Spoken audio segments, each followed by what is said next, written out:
नमस्कार, स्वागत है आपका एनबी न्यूज पर। आपके साथ मैं हूं प्रगति और वक्त हो चला है मध्य भारत का। शुरुआत करते हैं जहां मध्य प्रदेश के मुख्यमंत्री मोहन यादव ने रतलाम में राइज एमपी 2025 सम्मेलन का उद्घाटन किया। यह सम्मेलन क्षेत्रीय उद्योग, कौशल और रोजगार को बढ़ावा देने के उद्देश्य से आयोजित किया गया। कार्यक्रम के दौरान मुख्यमंत्री ने निवेश परियोजनाओं की घोषणा की और युवाओं के लिए नए रोजगार के अवसरों की बात कही। उन्होंने राज्य के युवा उद्यमियों से संवाद भी किया और उन्हें सरकार की योजना से अवगत कराया गया। मुख्यमंत्री ने इस दौरान कहा कि सरकार युवाओं को आत्मनिर्भर बनाने के लिए हर संभव प्रयास कर रही है। सम्मेलन में उद्योगपतियों और अधिकारियों ने भी भाग लिया।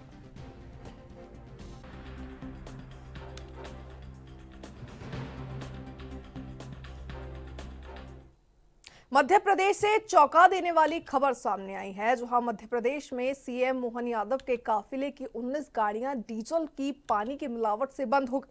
सभी गाड़ियों में डोसी गांव के पेट्रोल पंप से डीजल भरवाया गया था। जांच में मिलावट की पुष्टि होने पर पेट्रोल पंप को सील किया गया है।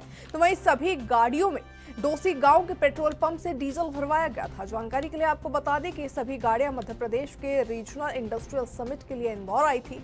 रास्ते में डोसी गांव स्थित भारत पेट्रोल पंप के शक्ति फ्यूल पेट्रोल पंप पर ही रुक गई।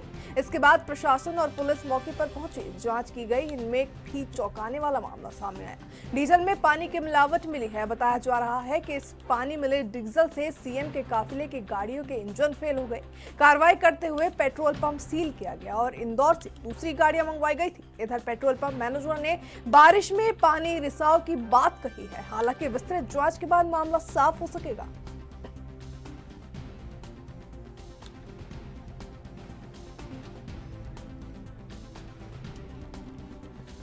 देखिए, मध्य प्रदेश से जो है एक चौंका देने वाली खबर सामने आई, जहां मध्य प्रदेश के सीएम मोहन यादव के काफिले की 19 गाड़ियां डीजल में पानी की मिलावट के कारण बंद हो गई है। सभी गाड़ियों में डोसी गांव के पेट्रोल पंप से डीजल भरवाया गया था। तो वहीं जांच में मिलावट की पुष्टि होने पर पेट्रोल पंप को भी सील कर दिया गया है।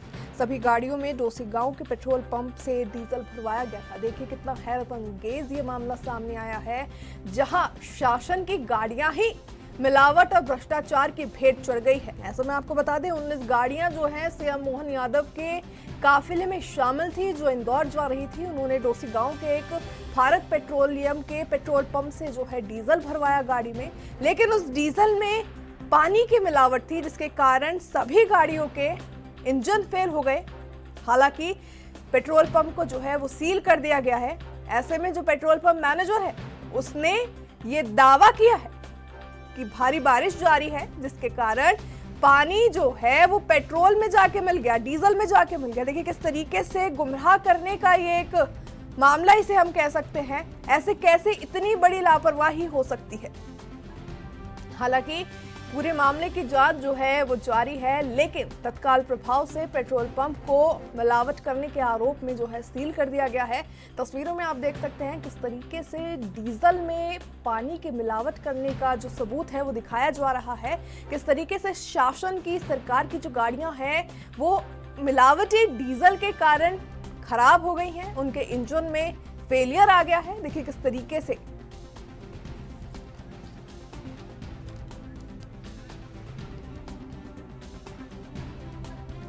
तो इस खबर पर अधिक जानकारी के लिए फोन लाइन पर हमारे साथ हमारे सहयोगी नीरज श्रीवास्तव जुड़ चुके हैं। नीरज, बेहद हैरतअंगेज और भ्रष्टाचार से जुड़ा हुआ ये मामला है। अब ऐसे में जब सरकार की गाड़ियां ही भ्रष्टाचार और मिलावट से अछूती नहीं रह पाई है, तो जनता की सुरक्षा का वादा कहां से आएगा? देखिए, बिल्कुल आपने बिल्कुल सही कहा कि जब सरकार ही इस भ्रष्टाचार से नहीं बच रही है, इस मिलावटखोरी से नहीं बच पा रही है, तो आम जनता का हालांकि क्या हाल होगा। ऐसा ही जो मामला है सामने आया जब मुख्यमंत्री का जो industrial regional industrial summit Indore में आयोजित किया गया था, जिसमें कई सारी बसें से लोग गए थे और साथ ही मुख्यमंत्री डॉक्टर मोहन यादव जी अपने काफिले के साथ गए थे। और कहीं ना कहीं डोसी गांव में ये पेट्रोल पंप जो है स्थित है, भारत पेट्रोलियम का ये पेट्रोल पंप है। तो कहीं ना कहीं उस जगह पर मुख्यमंत्री डॉक्टर मोहन यादव के काफिले की लगभग 19 गाड़ियां रुकी और उन्होंने डीजल वहां पर डलवाया। लेकिन उस पेट्रोल पंप से गाड़ियां आगे ही नहीं बढ़ पाई, क्योंकि उस पेट्रोल पंप का जो डीजल गाड़ियों में डला गया था उसमें जो है कहीं ना कहीं पानी मिला हुआ था, जिसके कारण जो गाड़ियां हैं उनके इंजन, कई गाड़ियों के इंजन जो है सीज होने की खबरें आ रही हैं। और जब ये मामला जैसे ही सूद पकड़ा तो आनंद फानंद में पुलिस और तमाम जो फूड के अधिकारी थे वो उस पेट्रोल पंप पर पहुंचे और डीजल की जांच की गई। और डीजल की जब जांच की गई तो उसमें साफ तौर से पानी की मिलावट डीजल में देखने को मिली। और तत्काल आनंद फानंद में प्रशासन ने उस जो पेट्रोल पंप है उसको फिलहाल सील भी कर दिया है। लेकिन कहीं ना कहीं अपने आप में एक चौंकाने वाला और एक अनोखा मामला है कि जिसका मिलावटखोरी का शिकार खुद मुख्यमंत्री डॉक्टर मोहन यादव के काफिले की गाड़ियां हुई हों। बिल्कुल नीरज, अब ऐसे में बात करें तो पूरी कार्रवाई पे जब ये मामला तूल पकड़ता नजर आ रहा है, ऐसे पे पेट्रोल पंप संचालन की ओर से या यूं कहे मैनेजर की ओर से जो है वो ये बयान आया गया, उन्होंने खाना पूर्ति में अपनी तरफ से सफाई पेश की है कि भारी बारिश का दौर जारी है, मानसूनी मौसम चल रहा है, बरसाती सीजन चल रहा है, इस कारण जो है वो फ्यूल में जाके पानी मिल गया। देखिए किस तरीके से ये बेवकूफी भरा उन्होंने जो है अपना पक्ष रखा है, किस तरीके से अगर ये भी हम मान ले कि पानी रिसाव के कारण वो फ्यूल में जाके भर गया तो फिर लापरवाही का केस उनके ऊपर बनेगा। बिल्कुल जाहिर सी बात है कि एक बड़ी लापरवाही जिस तरह से पेट्रोल पंप के जो संचालक हैं उनका जो बयान सामने आया कि बारिश का मौसम है और ऐसे में जो है पानी जो है डीजल में मिल गया। तो कहीं ना कहीं जिस तरह से जब पेट्रोल पंप का निर्माण किया जाता है तो एक बड़ा टैंक जो है लोहे से वो पूरी तरह से वाटर प्रूफ होता है, उसको जमीन के अंदर जो है सेट किया जाता है जिसमें पानी की एक बूंद तक नहीं जा सकती है। अब ऐसे में इतनी गाड़ियों का काफिला जो मुख्यमंत्री डॉक्टर मोहन यादव का काफिला था, 19 गाड़ियां जिनके इंजन ऐसी जो नई खबरें मिल रही है, तो कहीं ना कहीं अपने आप में बहुत ही चौंकाने वाला मामला है। और जो पेट्रोल पंप संचालक का बयान है वो खुद ही में कहीं ना कहीं ये जाहिर कर रहा है कि एक बड़ी लापरवाही पेट्रोल पंप संचालक के द्वारा की गई है, बड़ी चूक उसके द्वारा की गई, क्योंकि इतना आसान नहीं है कि पेट्रोल टैंक के अंदर पानी चला जाए और पेट्रोल जो डीजल टैंक होता है उसके अंदर पानी चला जाए और उस डीजल को पानी मिलावट भरे डीजल को जो पंप के द्वारा सप्लाई किया जाए। बिल्कुल नीरज, अब बात करें तो ये तो शासन की, प्रशासन की, डॉक्टर मोहन यादव सरकार की 19 गाड़ियां भ्रष्टाचार की, करप्शन की, मिलावटखोर की भेंट चढ़ी है। अब ऐसे में इस पेट्रोल पंप पे दिन में सैकड़ों की तादाद में गाड़ियां आती होंगी जिन्होंने तेल भरवाया था, उनका आंकड़ा निकालने जाए तो वो भी सैकड़ों में बैठता होगा। देखिए बिल्कुल जाहिर सी बात है, जब इतने सारे राहगीर मतलब कहीं दूर से भी लोग निकल रहे हैं, वो भी कहीं ना कहीं पेट्रोल पंप मिलते ही डीजल डलवा लेते हैं और कुछ दूर पर जाके उनकी गाड़ी जो है मिसिंग करने लगती है, फिर खराबी आने लगती है। तो कहीं ना कहीं और लोग भी इसके कारण परेशान हुए होंगे, क्योंकि मामला मुख्यमंत्री डॉक्टर मोहन यादव से सीधे जुड़ा हुआ था। इसलिए आनंद फानंद ने प्रशासन ने कार्रवाई भी की, तुरंत सारी टीमें वहां पर पहुंची और उस पेट्रोल पंप को सील किया। वहीं आम आदमी की बात करें, यदि किसी आम आदमी का मामला होता तो उसे कहीं ना कहीं रफा दफा कर दिया गया होता। चलिए, बहुत बहुत धन्यवाद नीरज आपका तमाम जानकारियों को। अगली खबर का रुख करते हैं। कांग्रेस नेता दिग्विजय सिंह ने कहा कि ये पहली बार है कि केंद्र सरकार ने गैर राजनीतिक मुद्दे का राजनीतिकरण करने के लिए पूरे देश में 1 साल का अभियान चलाने के निर्देश दिए हैं। ये आपातकाल के 50 साल पुराना मामला है। आपकी सरकार ये 11 साल में अघोषित आपातकाल चला रही है। लोगों को गिरफ्तार किया जा रहा है, बिना चार्जशीट के जमानत नहीं दी जा रही। ये अघोषित आपातकाल है, संविधान के खिलाफ कार्रवाई की जा रही है, लोगों के अभिव्यक्ति के अधिकारों को छीना जा रहा है, ये उससे भी बदतर है।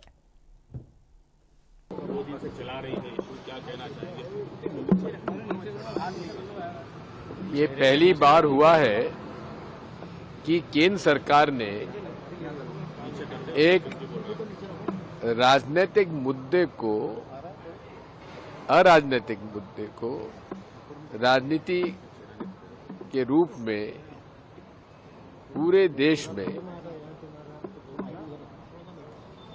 1 साल तक अभियान चलाने के निर्देश दिए हैं। मेरे पास सेक्रेटरी कल्चर का पत्र है कि किस प्रकार से ये आदेश दिया गया है कि इनके इमरजेंसी खिलाफ एक अभियान चलाओ। अरे 50 साल पुरानी बात है, अभी तो 11 साल आपके सरकार में जो अघोषित इमरजेंसी चली हुई है, लोग बाग गिरफ्तार हैं, चार्जशीट के बिना उनकी जमानत नहीं हो पा रही है। ये तो अघोषित इमरजेंसी और अघोषित तरीके से जो संविधान के खिलाफ कार्रवाई की जा रही है, लोगों के अभिव्यक्ति के अधिकार को छीना जा रहा है, ये उससे भी ज्यादा खतरनाक है। छत्तीसगढ़ के मुख्यमंत्री विष्णुदेव साय ने आज जगन्नाथ रथ यात्रा के अवसर पर प्रदेशवासियों को बधाई और शुभकामनाएं दी है। उन्होंने भगवान जगन्नाथ, बलभद्र और देवी सुभद्रा से प्रार्थना की कि छत्तीसगढ़ में खुशहाली और सभी के घरों में सुख समृद्धि बनी रहे।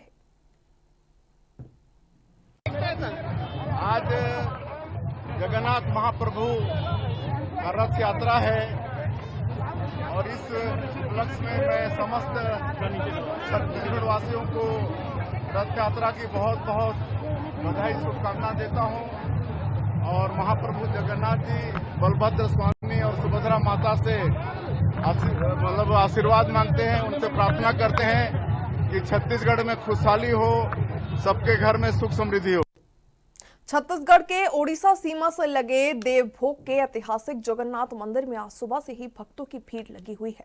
सन 1901 से इस मंदिर में भगवान जगन्नाथ की एकल दधी ब्राह्मण नील माधव रूप में पूजन होता है, तो वहीं 18वीं शताब्दी से मूर्ति यहां विराजमान है जो पुरी से लाई गई थी। इसलिए आज भी पुरी में होने वाला हर रिवाज यहां पर निभाया जाता है। मान्यता है कि जो पुरी नहीं जा पाते उन्हें देवभोग में जगन्नाथ जी के दर्शन मात्र से पुरी जाने जितना ही पुण्य लाभ प्राप्त होता है। मंदिर छोड़ बाहर निकले भगवान का पूजन अर्चन का सिलसिला दोपहर तक चलेगा।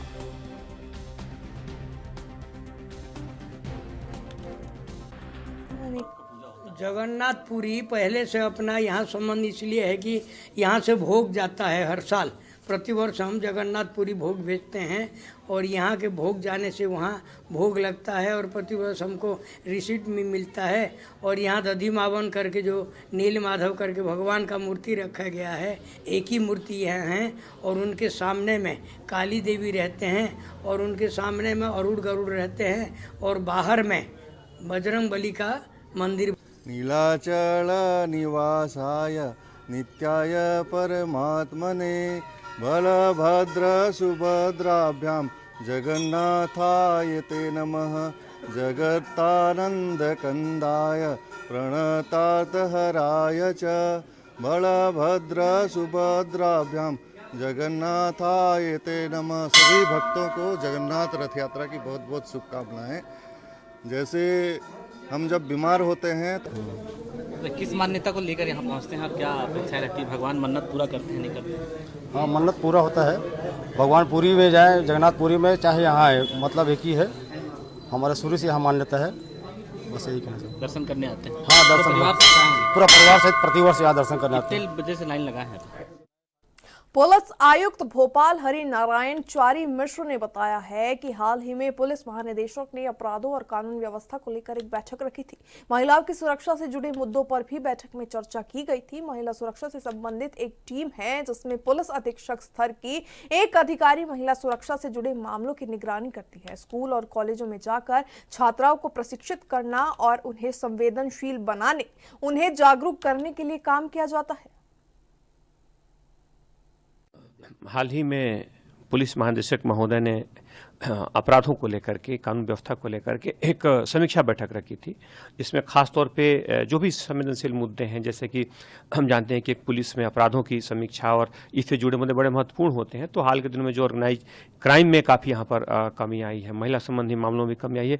उसके साथ साथ इस मुद्दे को लेकर के कि महिलाओं की सुरक्षा से जुड़े कौन से मुद्दे हैं जो समाज को प्रभावित करते हैं और पुलिस को उसमें संवेदनशीलता से जिस तरह कार्रवाई करनी चाहिए, उन मुद्दों को लेकर के भी चर्चा हुई।